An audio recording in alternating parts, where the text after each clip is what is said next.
What he really means is, actually there's 10 at least, but 95% of Muslims agree on this one. He says you won't hear people arguing about it. You do. It's just it's not common knowledge to Muslims because 95% of them only read Hafs. If you picked up a washed Quran, it would be different. Where is it different? Surah Al-Fatiha. Is it the master or is it the owner? There is a variant. Surah 85. Is Allah the glorious or is his throne the glorious? That's a variant. There are tons of these. I encourage you all to get read a book called the 10 Qira'at of the Noble Quran.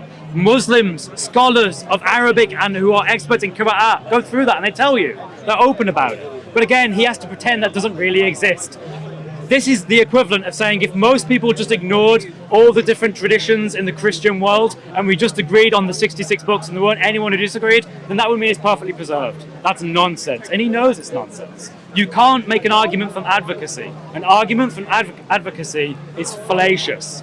If there are different readings that have different words, then you have a problem according to his criteria, because that's the criteria he used with the Bible. Now I asked him very clearly, the Aruf, where is it? He doesn't have an answer. And he also mentioned before, see again, we know what happened to it. It was burned. You don't have it anymore. You've lost part of your revelation. According to him, that means that the text is not perfectly preserved. According to his logic, Islam is false. Now he said, why are there these different readings? There are the 10 different readings. In fact, he said, where do they go back? That's a really interesting question. So for example, some of the Qira'ah go back to Ibn Masud. Why? Because even after the Uthmanic recension, there were still people in Basra and Kufa, for example, that were using different readings. And this became an issue because you now have geographical areas that say different things. So how did Islamic scholars reconcile this? Well, it came to about by people like Ibn Mujahid, who said, wait, here are some readings, they are all correct.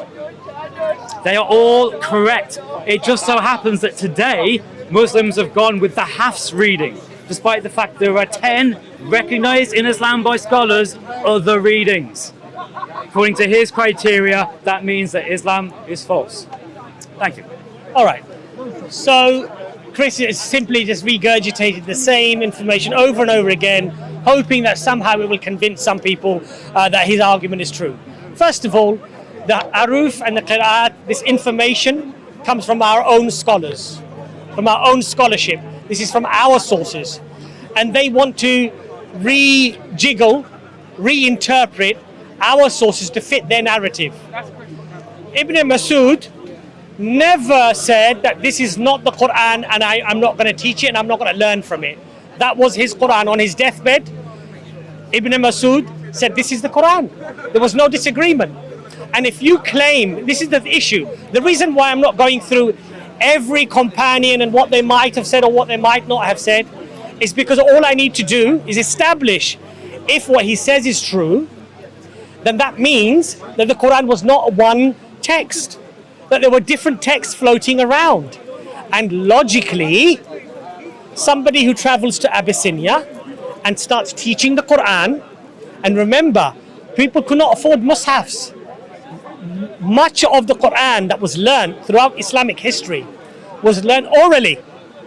So they would have apparently taught an incorrect Quran or a different Quran, and their descendants, millions of people, would have learned that Quran.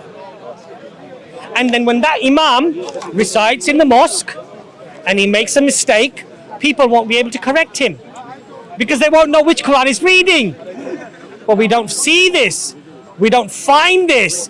We don't have this issue. We don't have this problem. And that's why, the reason why I formulate my argument in this way is because for the average person, you don't even know who Ibn Masud is. You don't even know his works. You don't even know what he said. You don't even know the discussions historically that happened. How are you going to grasp